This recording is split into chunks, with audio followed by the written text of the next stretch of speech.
Guiados por la eternidad. Audiolibro de John Bevere.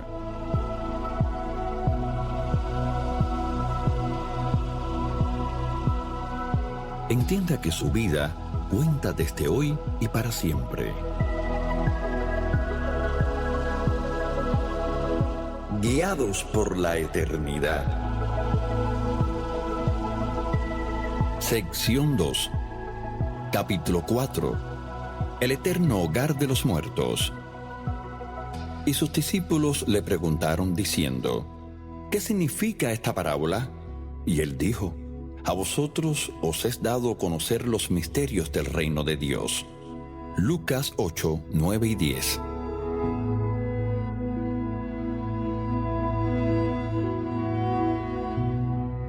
En los próximos 4 capítulos nos apartaremos de la alegoría y centraremos nuestra atención en las verdades específicas reveladas en las sentencias de independiente, engañado, corazón flojo y doble vida. Luego completaremos la alegoría, refiriéndonos a egoísta y caridad, y el resto del audiolibro se centrará en las verdades reveladas por sus vidas. La mejor parte se enfoca en las recompensas eternas de quienes siguen a Jesucristo. Verdad fundamental. En nuestra alegoría, Jalín representa a Jesucristo y el Rey Padre es Dios Padre Todopoderoso. Dagón es Satanás.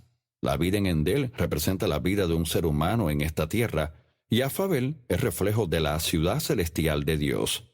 La olvidada tierra de Solo representa el lago de fuego, donde toda persona sin la gracia salvadora de Jesucristo pasará la eternidad. Las personas que presentamos en el capítulo anterior representan los diversos escenarios de quienes serán condenados para siempre. La palabra de Dios lo dice con toda claridad. Sí, ha escuchado bien, condenados para siempre. Al prepararme para escribir este mensaje, no estaba muy seguro de cómo llevar al oyente al lugar donde pudiera relacionarse con lo que las Escrituras mencionan como juicio eterno. Escuchemos lo siguiente con atención. Por eso, dejando a un lado las enseñanzas elementales acerca de Cristo, avancemos hacia la madurez. No volvamos a poner los fundamentos tales como el juicio eterno. Hebreos 6, 1 y 2. Como puede escuchar, omití las otras 5 doctrinas fundamentales, entre las que están el arrepentimiento de las obras muertas y la fe en Dios, para poder poner énfasis en que el juicio eterno y el castigo son enseñanzas elementales de Cristo. Un diccionario define elemental como fundamental, primordial. Es la parte esencial que necesitamos tener desde el inicio mismo y sobre la cual hemos de edificar. Es el cimiento. Para entenderlo, piense en nuestro sistema educativo. En la escuela elemental o primaria, obtenemos las herramientas necesarias para poder construir luego nuestros conocimientos, la lectura, escritura y aritmética. Si nos faltan conocimientos, jamás podremos aumentar nuestros conocimientos a lo largo de la vida. Lo mismo vale para los creyentes. Si no tenemos el juicio eterno firmemente establecido en nuestro entendimiento, no seremos capaces de edificar una vida en Cristo como se debe.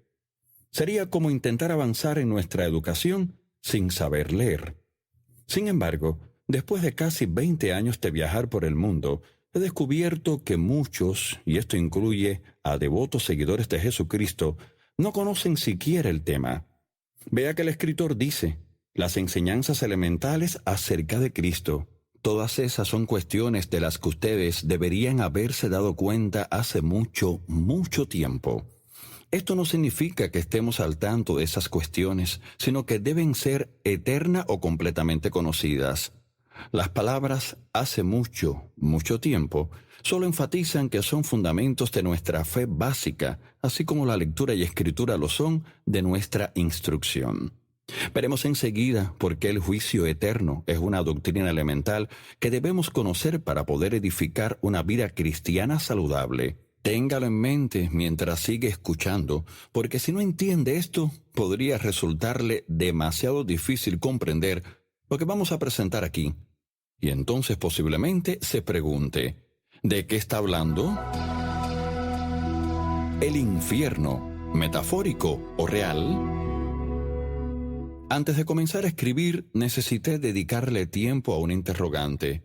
¿Cómo le hablo a una generación que vive el presente, la realidad de las decisiones eternas que pronto el juez del universo tomará sobre nuestras vidas?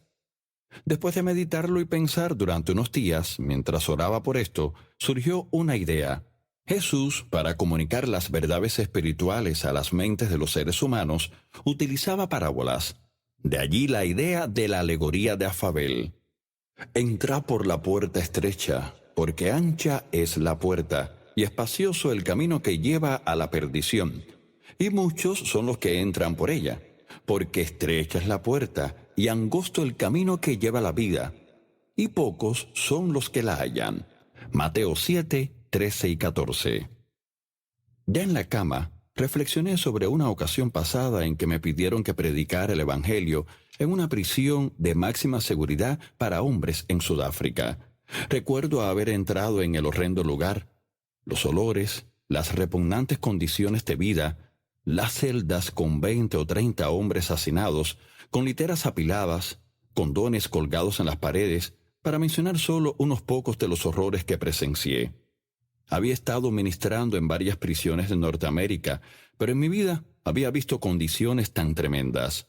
Nuestras prisiones parecían clubes de campo en comparación con esto. No podía imaginarme viviendo siquiera una semana en ese lugar vil, ni hablar de una sentencia de 40 o 50 años. La mayoría de los presos lo estaban de por vida. Se podía ver la total desolación en los rostros de quienes no creían en Jesús. Casi podía oír sus pensamientos. Al menos un día saldré de aquí cuando muera. Pero por otro lado, les aterraba la realidad desconocida de la muerte. Era realmente un enigma terrible. Su estado era de total desesperanza. Si uno había vivido en libertad, lo cual era el caso de todos ellos, y enfrentaba la realidad de tener que vivir en este lugar durante el resto de su vida, el tormento era insoportable. Mientras estaba allí pensé que por horrible que fuera, en comparación con el infierno, sería bellísimo. Al menos estos presos tenían compañeros, y la luz del sol se filtraba a través de unas pocas ventanas con rejas. En el infierno no habrá ni compañeros ni luz, con la excepción del fuego que jamás se apaga. En el lago de fuego no hay alivio alguno, nunca jamás. Las almas estarán en perpetua angustia. En el infierno la gente no puede pensar, al menos un día saldré de este lugar. Su castigo es eterno. Debido a que esta es una de sus enseñanzas fundamentales, Jesús mencionaba el infierno con frecuencia, mucho más de lo que hoy se oye desde los púlpitos. No consideraba una falta de compasión esta descripción, el tormento involucrado, así como el hecho de que sería para siempre. Él lo veía como esencial en su misión por llegar a nosotros como el buen pastor. Sus enseñanzas sobre el infierno, por lo tanto, estaban motivadas por el amor, porque todo lo que Jesús hizo y enseñó venía de un corazón compasivo. Entonces mi pregunta es, ¿hoy estamos sirviendo de la mejor manera a la gente al no mencionarlo desde nuestros púlpitos? ¿Es esto verdadero amor? Hay diversos nombres para el infierno en las Escrituras. El Seol, solo en el Antiguo Testamento. El Hades y el sepulcro son unos pocos entre los que se usan para hablar de las cámaras intermedias de la muerte. Gehenna, infierno de fuego o lago de fuego son los nombres que se dan al infierno eterno. Hablaremos de la diferencia entre lo intermedio y lo eterno un poco más adelante. Las Escrituras nos dicen que el infierno es un lugar real, no metafórico, como nuestra sociedad busca enseñarnos. En Números 16, la tierra se abrió y 3 familias fueron físicamente tragadas hacia el Seol ante multitud de testigos. En el Nuevo Testamento se nos habla del anticristo y su falso profeta. Estos 2 fueron lanzados vivos dentro de un lago de fuego que arde con azufre. Apocalipsis 19:20. No murieron sus cuerpos, yendo sus almas a ese lugar. Fueron sus cuerpos y sus almas los que se echaron en el lago de fuego. Lázaro y el hombre rico. En el Evangelio de Lucas, Jesús relata un incidente real en el que presenta a un hombre rico que vivía solo para sí mismo, sin prestar atención a un mendigo que todos los días estaba delante de su casa. Sabemos que no es una parábola porque Jesús inicia la historia diciendo: había un hombre rico. En segundo lugar, utiliza el nombre de Abraham y también da un nombre específico al mendigo, Lázaro. No era costumbre de Jesús dar nombres o mencionar personas reales en sus parábolas. Después de que ambos murieran, Lázaro fue llevado por los ángeles al seno de Abraham, que para los santos del Antiguo Testamento era el lugar de consuelo, hasta que Jesús llegó para abrirles el camino hacia la presencia de Dios en el cielo. El hombre rico murió y se encontró en el Hades.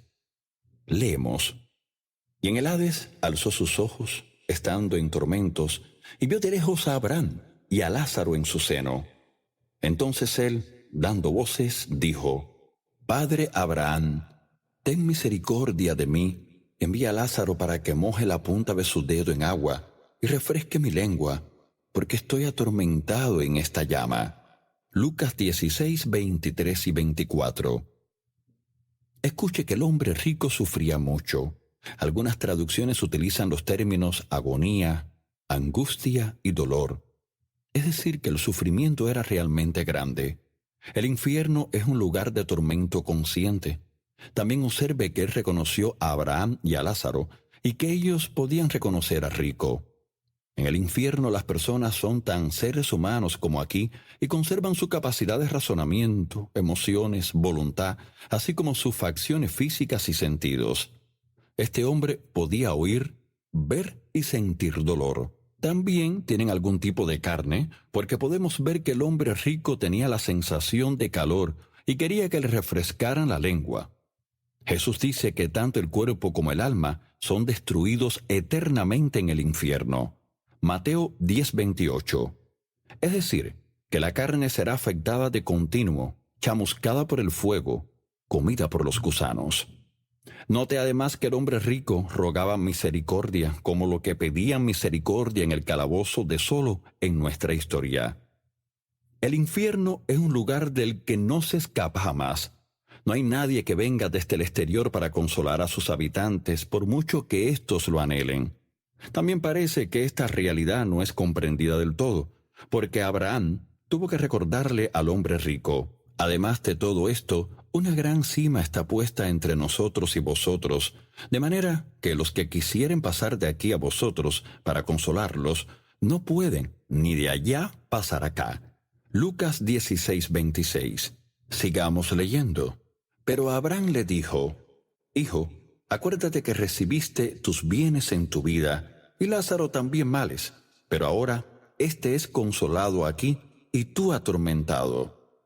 Entonces le dijo: Te ruego pues, Padre, que le envíes a la casa de mi padre, porque tengo 5 hermanos, para que les testifique, a fin de que no vengan ellos también a este lugar de tormento. Lucas 16, 25, 27 y 28. ¿Has oído decir alguna vez que es mejor estar solo que mal acompañado? ¿Por qué no se aplica esto aquí? ¿Por qué no quería el rico que otros le acompañaran? La respuesta es que en el infierno no existe ni la compañía ni la comunión. Hay quienes creen que habrá fiestas sin fin en el infierno, y otros creen que se divertirán con sus amigos.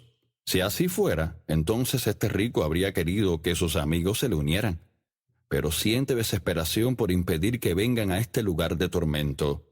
El infierno es un lugar de completa soledad y desesperanza, también de eterno recuerdo. En lo personal creo que ese es uno de los mayores tormentos. Oigamos cómo responde Abraham a este ruego por sus hermanos. Pero Abraham le contestó: Ya tienen a Moisés y a los profetas, que les hagan caso a ellos. No les harán caso, padre Abraham, replicó el rico. En cambio, si se les presentara uno de entre los muertos, entonces sí se arrepentirían. Abraham le dijo: Si no les hacen caso a Moisés y a los profetas, tampoco se convencerán, aunque alguien se levante de entre los muertos. Lucas 16, 29 y 31. Aquí se nos expresa una poderosa verdad. Muchos querrían vivir experiencias extraordinarias para probar la validez del Evangelio, para sí o ante los demás. Sin embargo, Jesús nos muestra que nada es más grande que la palabra de Dios para producir la fe que hace falta para seguir a Dios hasta el final. No me malinterprete, la mayoría quedaría impactada y cambiaría por un corto tiempo, pero no permanecerían permanentemente convencidos en sus corazones por las experiencias. Cuando yo era adolescente, fiestero y profano, mi padre me llevó a ver la película Los 10 Mandamientos, protagonizada por Charlton Heston. Recuerdo de manera vívida cómo fijé la mirada en la enorme pantalla cuando la tierra se abrió para tragar a la gente hacia el infierno. El impacto en mí fue tremendo. Salí del cine y mi vida había cambiado. Me erguí y caminé de manera distinta durante casi una semana. Pero a los pocos días volví a ser igual que antes. ¿Por qué? Porque no había oído la palabra de Dios.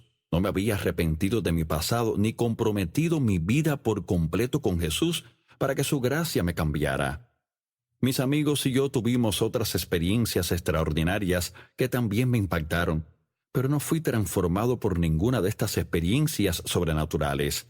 Mi vida no cambió hasta que uno de mis hermanos de la fraternidad de la universidad llegó a mi habitación y me presentó la palabra de Dios a través del Evangelio de Jesucristo. Se nos dice con toda claridad. Así que la fe viene como resultado de oír el mensaje, y el mensaje que se oye es la palabra de Cristo. Romanos 10:17. Y Dios les ha cambiado su modo de vivir. Es como si ustedes hubieran vuelto a nacer, no de padres humanos que finalmente mueren, sino gracias al mensaje de Dios. Primera de Pedro 1:23. Por esta razón, es tan importante que enseñemos y prediquemos la palabra de Dios y no solo nuestras experiencias.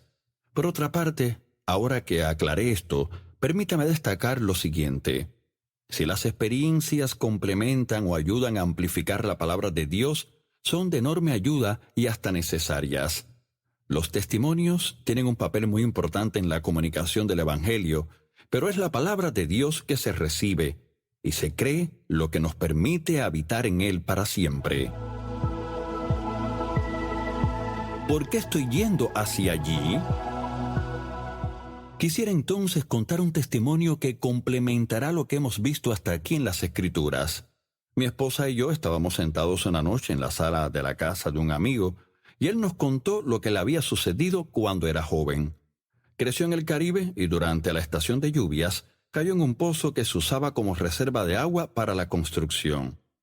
Su hermano saltó tras él para tratar de salvarlo, pero nada logró, por lo cual salió y corrió a buscar ayuda, porque nuestro amigo no sabía nadar. Para cuando llegó, llevaba muerto una media hora más o menos. Nos dijo que al salir de su cuerpo todos sus sentidos estaban intactos. Sintió que algo lo tiraba hacia abajo, a la más profunda oscuridad. Dijo que era todo tan oscuro que ni siquiera veía sus propias manos si las ubicaba frente a sus ojos.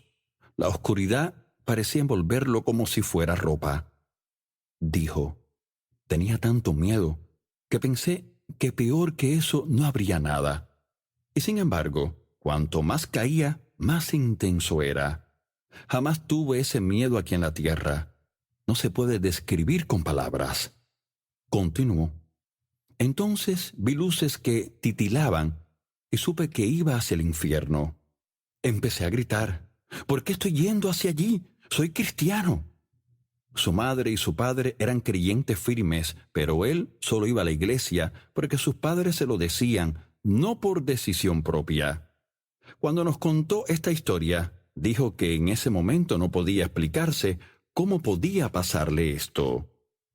Luego dijo que oyó gritos de miedo y tormento.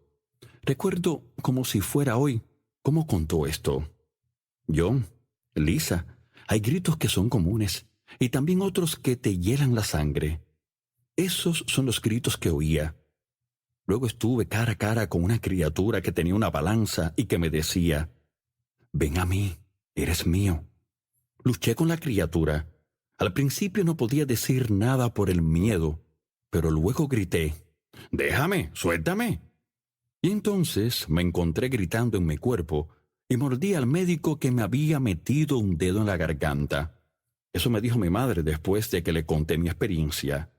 Al mismo tiempo, mi madre estaba sentada fuera del quirófano, ahora en el hospital, y clamando a Dios: Padre, si me devuelves mi hijo, te lo daré a ti para siempre. Nuestro amigo más adelante tuvo un ministerio pionero en el Caribe. Quizás usted cuestione esa experiencia. Sin embargo, ha habido muchos hombres, mujeres y niños que pasaron por situaciones parecidas. Como estas experiencias cercanas a la muerte ocurren con frecuencia en presencia de médicos, algunos han querido investigarlas. Uno de ellos es Melvin Morse, un médico que ha realizado un extenso estudio en niños que pasaron por estas experiencias. Estudió a 2 grupos de niños. El primer grupo, de 121 pacientes, estaba compuesto de niños con enfermedades graves, pero no cercanos a la muerte. Estaban en terapia intensiva con respiración asistida o muy medicados y tenían entre 3 y 16 años. Ninguno informó haber dejado su cuerpo. El segundo grupo constaba de 12 niños de edades similares a las del grupo anterior, que habían pasado por paros cardíacos o causas de asfixia, accidentes de auto, problemas del corazón, etc. De este pequeño grupo, cada uno de los 12 informaba haber tenido experiencias fuera de su cuerpo. Algunos solamente habían visto sus cuerpos desde afuera y describían a los médicos los procedimientos que empleaban para salvarles la vida. Habrá quien piense que mi amigo tuvo una alucinación. Sin embargo, los estudios realizados en estos otros niños demuestran que no es así. Además, ¿cómo podría haber tenido una alucinación si estuvo clínicamente muerto durante casi 30 minutos?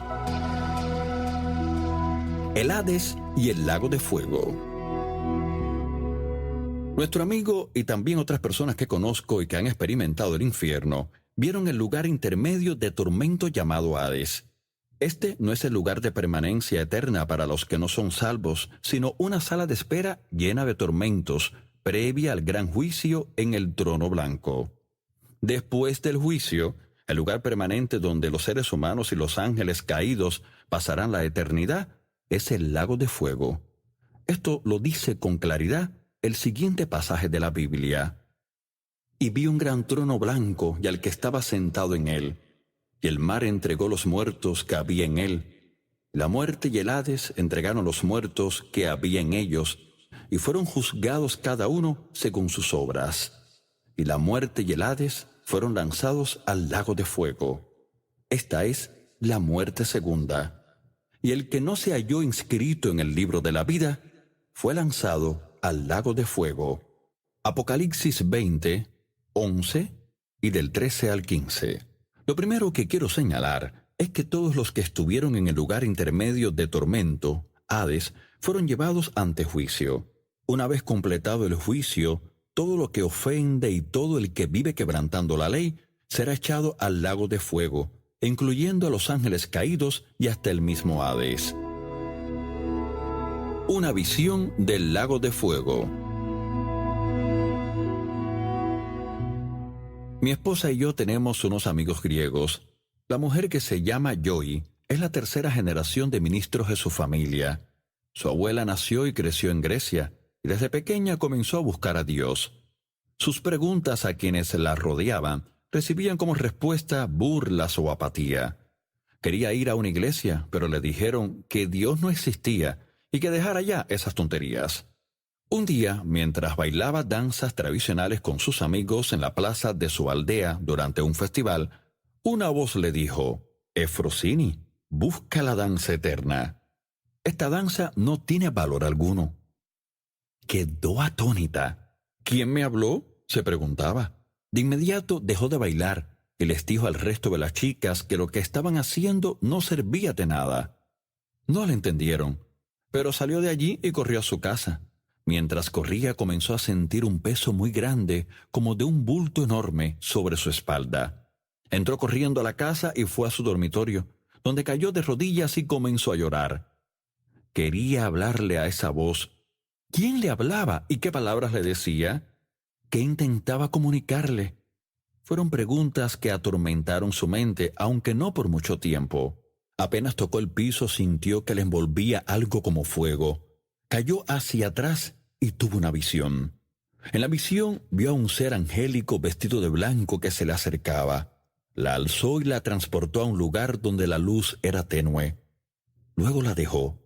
Cuando pudo fijar la mirada, vio con asombro que se hallaba frente a la escena del Gólgota.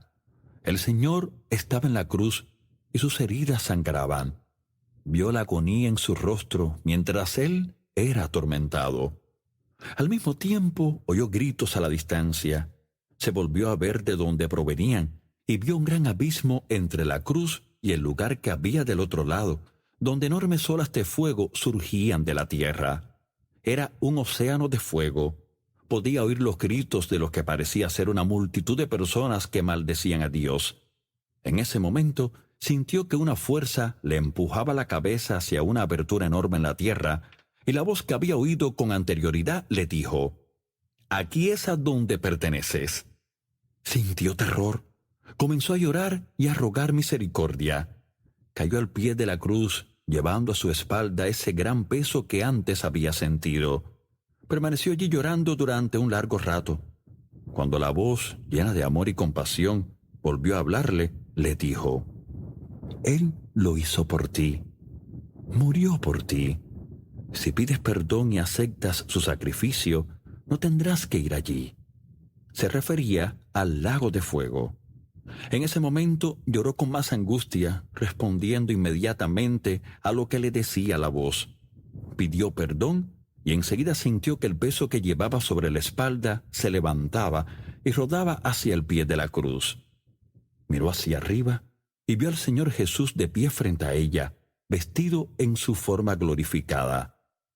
Él la levantó y la llevó en brazos hacia la colina más verde y bella. Ahora podía comunicarse con él con la mente. Le hacía preguntas y él les respondía. Era increíble. Le preguntó hacia dónde iban y él respondió: a conocer a tu Padre Celestial. Al llegar a la cima de la montaña pudo ver que desde una puerta salían rayos de luz. También de las flores y los árboles salían voces angelicales y música preciosa. Llegaron arriba y entraron por la puerta. No podía creerlo. La belleza era indescriptible. Se dirigieron directamente al trono. No vio el rostro de Dios porque estaba oculto tras un velo, pero pudo ver un libro grande y una mano que salía de las nubes y escribía. Se acercó para ver la escritura y para su asombro notó que su nombre estaba siendo anotado en el libro de la vida, aunque en ese momento no sabía que nosotros lo llamábamos libro de la vida. Cuando el Padre Celestial escribió su nombre en el libro de la vida, le dijo: «Bienvenida a la familia», y la besó en la frente. En ese momento vio que los ángeles formaban círculos y que cantaban y danzaban con gran alegría. Pudo reconocer que mientras bailaban, cantaban su nombre. Se unió a ellos y luego recordó que el Señor le había dicho: «Busca la danza eterna». Fue mucho después que descubrió que lo que los ángeles hacían eran celebrar en su honor porque había sido salva. Después de un rato el Señor le habló y dijo que era hora de que regresara a la tierra, porque Él tenía planeada una gran tarea para ella. Tendría que pasar por pruebas muy grandes para gloria de su nombre, pero Él estaría con ella, y cuando todo eso estuviera cumplido, podría volver a estar con Él para siempre. En eso se encontró de regreso en su dormitorio.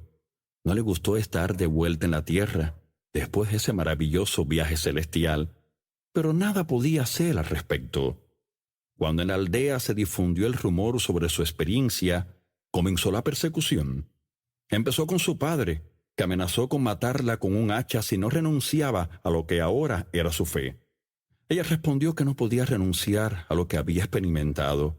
La persecución se intensificó grandemente hasta que una noche su hermana vino para advertirle que algunos tenían pensado venir a la mañana siguiente y llevarla a la plaza de la aldea, donde estaba la iglesia griega ortodoxa.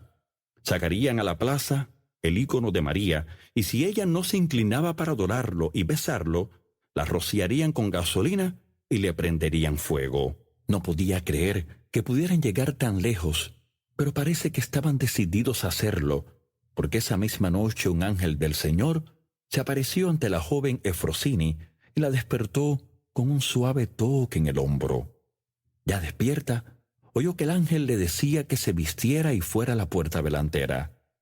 Obedeció y al llegar a la entrada, sintió que alguien la alzaba en el aire. Fue transportada físicamente desde su hogar a un lugar seguro, en otra aldea distante varios kilómetros. Tormento inimaginable. La abuela de Joy no vio el Hades, sino el lago de fuego, llamado también Segunda Muerte. Su destino cambió porque decidió seguir a Jesús con todo su corazón. Las Escrituras nos dicen: pero los cobardes e incrédulos, los abominables y homicidas, los fornicarios y hechiceros, los idólatras y todos los mentirosos tendrán su parte en el lago que arde con fuego y azufre, que es la muerte segunda. Apocalipsis 21:8. Escuche que es un lago que arde con fuego y azufre. El azufre es una sustancia no metálica que arde produciendo gran calor y un olor muy desagradable. Muchos de los que describieron el infierno han hablado de su olor atroz, insoportable. Es la descripción usada. De hecho, los que sé que han pasado por este lugar de muerte me dicen que no hay forma de describir en nuestra lengua el tormento y el horror para los sentidos. También observe el término segunda muerte. Jesús dice: el que tiene oído, oiga lo que el Espíritu dice a las iglesias. Lo que va a decir es para las iglesias, no para los no creyentes. El que venciere no sufrirá daño de la segunda muerte. Apocalipsis 2:11. Quizá le parezca extraño que Jesús les dijera esto a las iglesias. Sin embargo, vea en el versículo de arriba que hay 3 categorías principales de personas que arderán en el lago de fuego. Los primeros son los que se apartaron de él. Los segundos son quienes le fueron infieles. Y los terceros, los pecadores que jamás lo siguieron. Los primeros 2 grupos podrían describir a los que alguna vez pertenecieron a la iglesia. Recuerde a las 3 primeras personas de nuestra alegoría: corazón flojo, engañado e independiente. 2 de ellos tenían actividades en la escuela de Endel, un tipo de la iglesia. Más adelante lo veremos en mayor detalle. La segunda muerte es angustia en el lago de fuego por el resto de la eternidad. Y una vez más, piensa en el primer capítulo donde hablamos de la eternidad, para siempre, sin fin, sin alivio ni salida. Hay quienes piensan que en algún momento terminará, pero esto se opone con toda claridad a lo que la palabra de Dios enseña, porque declara: y serán atormentados día y noche por los siglos de los siglos. Apocalipsis 20:10. Para mostrar todavía más claro que no terminará nunca, Jesús dice lo siguiente acerca de todo el que no obedezca su palabra: e irán estos al castigo eterno, y los justos a la vida eterna. Mateo 25:46. Note las palabras castigo eterno. Es decir, que el castigo no termina jamás, es para siempre. Jesús nos dice: y si tu ojo te hace caer, sácalo. Mejor te es entrar al reino de Dios con un ojo, que teniendo 2 ojos ser echado al Gehenna. Marcos 9:47. Como verá, nos está hablando del lago de fuego, Gehenna. Ahora, vea cómo aparece el mismo texto en otra traducción. Si lo que ves con tu ojo te hace desobedecer a Dios, mejor sácatelo. Es mejor que entres al reino de Dios con un solo ojo, que tener los 2 ojos y ser echado al infierno, donde hay gusanos que nunca mueren y donde el fuego nunca se apaga. Marcos 9:47 y 48. Note que los gusanos nunca mueren, lo cual significa que siempre tienen que comer. Comparemos esto con lo natural. Cuando alguien muere físicamente, los gusanos comen su carne hasta que la consumen toda. Luego quedan solamente los huesos y los gusanos mueren. Estos gusanos del Gehenna nunca mueren, porque los que consumen tampoco deja de existir. Una de las personas que vio el infierno informó que vio enormes gusanos comiendo la carne de las personas atormentadas en las llamas, y fuera cual fuese el tiempo que habían estado allí, seguían teniendo carne para que los gusanos la consumieran. Sí, ahora usted lo va entendiendo. El lugar es inimaginable. Lo que tenemos que tener en mente es que Dios no creó originalmente el lago de fuego para los seres humanos. Escuche qué dice Jesús a los que son echados en este terrible lugar. Entonces dirá también a los de la izquierda: apartaos de mí, malditos, al fuego eterno preparado para el diablo y sus ángeles. Mateo 25:41. Fue creado para el diablo y sus ángeles caídos, no para la humanidad. Sin embargo, el diablo engaña y atrae a muchos hacia el castigo eterno. Es similar a lo que vimos en la alegoría. La influencia de Dagón hizo que muchos fueran engañados, y la ira de Jalín, originalmente dirigida hacia Dagón, debió ser aplicada a quienes habían sucumbido a su influencia. De otro modo, Jalín no habría sido justo. Bien para siempre. Ya vimos lo vívida que era la ira de Jalín en el capítulo anterior. Las Escrituras declaran que quien beba del vino de la ira de Dios será atormentado con fuego y azufre delante de los santos ángeles y del Cordero, y el humo de su tormento sube por los siglos de los siglos. Apocalipsis 14, 10 y 11. Piense en los siglos de los siglos. Recuerde lo que hablamos sobre la eternidad en el primer capítulo. ¿Trató de comprender lo que no termina jamás? Con la mente no podrá, pero sí con el corazón. Por eso Dios se lamentó sobre una generación entera que no quería escucharlo, diciendo: ¿quién diera que tuviesen tal corazón, que me temiesen y guardasen todos los días todos mis mandamientos, para que a ellos y a sus hijos le fuese bien para siempre? Deuteronomio 5:29. Note las palabras para siempre. Si tan solo los motivara lo que perdura, si se dejaran guiar por la eternidad. Note que Dios dijo que me temiesen y guardasen todos los días todos mis mandamientos. No dijo que guardasen todos mis mandamientos por algún tiempo, ni tampoco que guardasen siempre algunos de mis mandamientos. No, es guardar siempre todos mis mandamientos.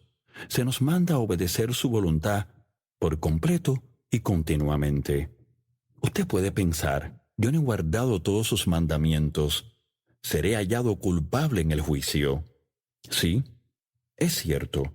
La ley de Dios identifica y prueba que cada ser humano se queda corto para los estándares de rectitud de Dios y será hallado culpable en el juicio. Nadie puede ir ante Dios y decir: he vivido una vida digna de tu reino y no merezco ser castigado por toda la eternidad. La razón de esta falla está en el inicio, en el huerto. El ser humano decidió desobedecer a Dios y al hacerlo, tomó para sí la naturaleza del pecado. Con esta traición se hizo esclavo de Satanás, constreñido a su dominio, y de ninguna manera puede redimirse ni salvarse a sí mismo. Esta naturaleza caída pasaría de generación en generación a todo descendiente de Adán, es decir, a toda la humanidad, porque nacemos con la naturaleza de nuestros padres. Por puro amor, Dios prometió que aunque el hombre fuera responsable de su naturaleza caída, el Señor enviaría a un Salvador para rescatarnos. Ese Salvador es Jesucristo. Fue anunciado siglos antes de su nacimiento que nacería de una virgen. Isaías 7:14. Su padre es Dios, y su madre fue una virgen llamada María, descendiente del rey David. Esto tenía que ser así, porque si ambos padres hubieran sido humanos, Jesús habría estado destinado a tener la naturaleza de Adán, un esclavo del pecado, y no podría haber vivido una vida perfecta, y en consecuencia no podría habernos redimido. Sin embargo, tenía que nacer de una mujer, porque fue el ser humano quien cayó, y tenía que ser también un ser humano quien pagara el precio de la traición. Así que Jesús era 100% Dios y 100% hombre. Cuando Jesús fue a la cruz, llevó todos nuestros pecados, cargándolos sobre sí, y derramó su sangre hasta la muerte, pagando el precio del pecado. Sin embargo, porque vivió una vida perfecta de rectitud y justicia, el Padre lo resucitó de entre los muertos y lo sentó a su diestra. El rey David, que también era profeta y ancestro de Jesús, previó y escribió unos 1000 años antes lo que sucedería después de la crucifixión de Jesús. Pedro lo cita el día de Pentecostés al declarar: «Pero siendo profeta, el rey David, y sabiendo que con juramento Dios le había jurado que de su decencia, en cuanto a la carne, levantaría al Cristo para que se sentase en su trono, viéndolo antes, habló de la resurrección de Cristo, que su alma no fue dejada en Hades, ni su carne vio corrupción. A este Jesús resucitó Dios, de lo cual todos nosotros somos testigos». Hechos 2, del 30 al 32. Jesús fue resucitado de entre los muertos para liberarnos. Observe que no fue dejado en el Hades, lo cual automáticamente nos dice que sí estuvo allí. ¿Cuándo? En algún momento entre la cruz y la resurrección. Jesús sintió el sabor de la muerte o el infierno por todos, para que no tuviéramos que recibir nuestro eterno y justo castigo. Ahora, cuando renunciamos a vivir centrados en nosotros mismos y nos entregamos por completo a su señorío, lo que Él hizo por nosotros, derramando su sangre y gustando la muerte, se convierte en el pago del rescate que paga por nosotros y por nuestra justificación ante Dios. Ahora somos hechos justos permaneciendo en su justicia y podemos presentarnos confiadamente ante su tribunal. Alabado sea Dios por siempre. Por esta causa se nos dice incondicionalmente: pues por la bondad de Dios han recibido ustedes la salvación por medio de la fe. No es esto algo que ustedes mismos hayan conseguido, sino que es un don de Dios. No es el resultado de las propias acciones, de modo que nadie puede gloriarse de nada. Efesios 2, 8 y 9. Si nunca antes se ha arrepentido y entregado por completo al señorío de Jesús, vaya de inmediato al apéndice B del libro Guiados por la Eternidad, donde explico el plan de Dios para su salvación y oro con usted para que reciba a Jesucristo como su Señor y Salvador personal. La mayoría de los creyentes conocen bastante bien lo que acabo de escribir en estas últimas páginas. Sin embargo, lo que voy a presentar en los próximos capítulos, he descubierto que muchos no lo entienden del todo. De hecho, habrá muchos cristianos profesos que se impactarán ante las simples verdades reveladas en las Escrituras que veremos en las páginas que siguen. También descubriremos en este audiolibro, en los próximos capítulos, por qué el castigo eterno es un conocimiento fundamental que todo creyente debe tener para crecer de manera sana.